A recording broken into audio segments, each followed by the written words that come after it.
নমস্কার বন্ধুরা, food point of দীপিকায় আপনাদের সকলকে স্বাগত। আমার আজকের রেসিপি লক্ষ্মী পুজো স্পেশাল খিচুড়ি ভোগের জন্য লাবড়া। এই রেসিপিটা আপনারা ঠাকুরকে ভোগ হিসাবে নিবেদন করতে পারেন বা নিরামিষ দিনে বাড়িতে বানিয়ে নিতে পারেন। চলুন তাহলে রেসিপিটা শুরু করা যাক। রেসিপিটা বানানোর জন্য এখানে নানান রকমের সবজির প্রয়োজন হয়। এখানে শীতের সবজি, গ্রীষ্মের সবজি, বর্ষার সবজি, 3 রকম সবজি দিয়ে এটা হয়ে থাকে। এইবার সবজিগুলোকে আমি পরিষ্কার করে কেটে ধুয়ে নিয়েছি। এইবারে যে সবজি যেই রকম সেদ্ধ হবে সেই মতো সাইজ করে কেটে নিয়েছি। এইবার রেসিপিটা রান্না করে নেব। তার জন্য গ্যাসের ওপর একটা কড়াই বসিয়ে তার মধ্যে দিয়ে দিচ্ছি 40 ml পরিমাণ সর্ষের তেল। এই রান্নাটা সর্ষের তেলেই সবথেকে বেশি ভালো হয়। এইবার কেটে রাখা বেগুনগুলো আমি দিয়ে হালকা করে ভেজে নেব।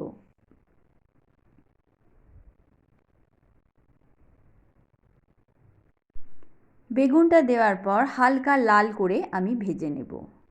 বেগুনটা আমার ভাজা হয়ে গেছে। এইবার এটাকে কড়াই থেকে উঠিয়ে নিচ্ছি। একই তেলের মধ্যে দিয়ে দেব কেটে রাখা কুমড়ো।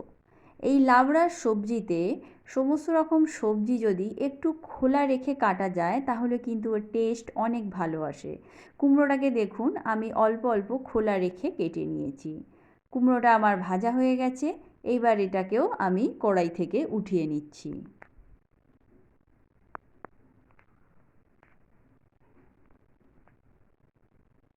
এইবার দিয়ে দিচ্ছি কেটে রাখা বরবটি।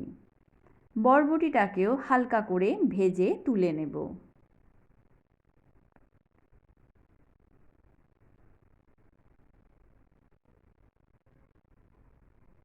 বরবটিটা আমার ভাজা হয়ে গেছে। এবার এটাকেও কড়াই থেকে উঠিয়ে নিচ্ছি। এইবার এই একই তেলের মধ্যে দিয়ে দেব কেটে রাখা পটল।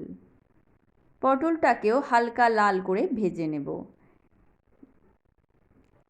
এই রান্নাতে আরও অনেক ধরনের সবজি অ্যাড করা যায়, যেমন ফুলকপি, বাঁধাকপি, পালং শাক, পুঁই শাক, ডাঁটা, কুমড়ো শাক, এই ধরনের সবজিও অ্যাড করা যায়।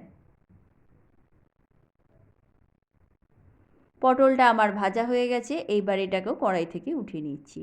এবার এই একই তেলের মধ্যে দিয়ে দিচ্ছি 2টো তেজপাতা, 1 চা চামচ 5 ফোড়ন আর 2টো লঙ্কাকে ছিঁড়ে একটু দিয়ে দিলাম।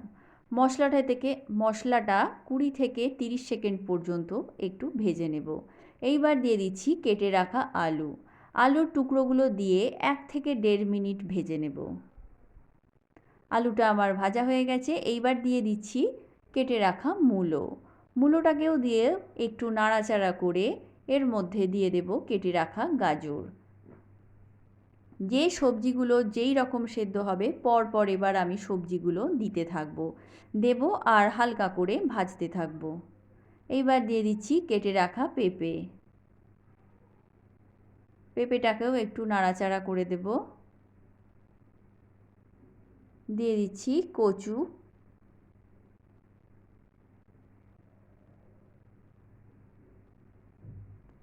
এইবার দিয়ে দেব কেটে রাখা থোড়।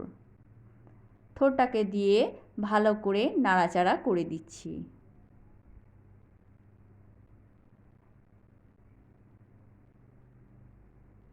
এইবার দিয়ে দিচ্ছি কেটে রাখা ঝিঙে আর দিয়ে দেব কেটে রাখা টমেটো। সমস্ত সবজিগুলো দিয়ে এইবার ভালো করে নাড়াচাড়া করে দেব। এই সবজিটায় যেহেতু জলের ব্যবহার একদমই হয় না, তাই এখানে আমি স্বাদ অনুযায়ী লবণ দিয়ে ভালো করে নাড়াচাড়া করে এটাকে 10 মিনিটের জন্য ঢেকে দেব।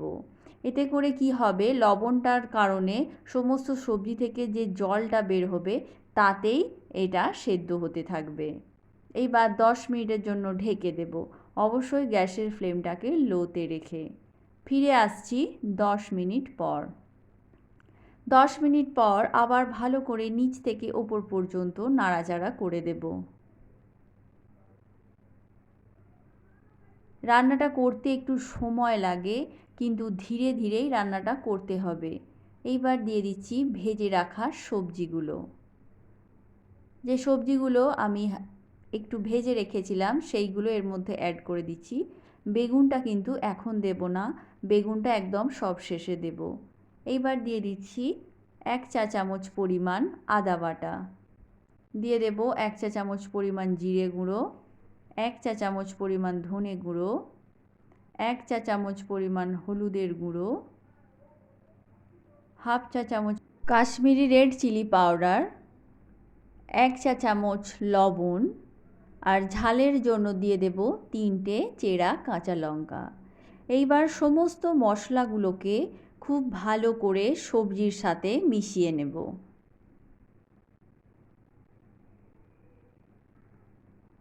মশলাটা আমার ভালো করে মেশানো হয়ে গেছে। এইবার এটাকে ঢেকে আরও 15 মিনিট লো ফ্লেমে কুক করে নেব। ফিরে আসছি 15 মিনিট পর। 15 মিনিট পর আবার ভালো করে নিচ থেকে ওপর পর্যন্ত এইভাবে নাড়াচাড়া করে দিতে হবে। যেহেতু এখানে কোনো রকম জলের ব্যবহার করা হয় না, তাই এটা ধীরে ধীরে ঢাকা দিয়ে সময় নিয়ে রান্না করে নিতে হবে। দেখুন পেঁপেটা আমার সুন্দর সেদ্ধ হয়ে গেছে। এইবার কুমড়োটাকে একটু দেখে নেব, কুমড়োটাও সেদ্ধ হয়ে গেছে। আর একটু চাপা দিয়ে রাখলে এটা কিন্তু আরও সুন্দরভাবে সেদ্ধ হয়ে যাবে। এই অবস্থায় আমি অ্যাড করে দিচ্ছি ভেজে রাখা বেগুন। বেগুনটাকে দিয়ে ভালো করে মিশিয়ে নেব। মিশিয়ে নেওয়ার পর দিয়ে দিচ্ছি 2 চা চামচ চিনি। চিনির ব্যবহারটা অবশ্যই করে করতে হবে, এতে কিন্তু এর টেস্টটা খুব ভালো হয়। এটা ভালো করে মিশিয়ে নিয়েছি। এইবার আরও 5 মিনিট আমি ঢাকা দিয়ে এটাকে কুক করে নেব।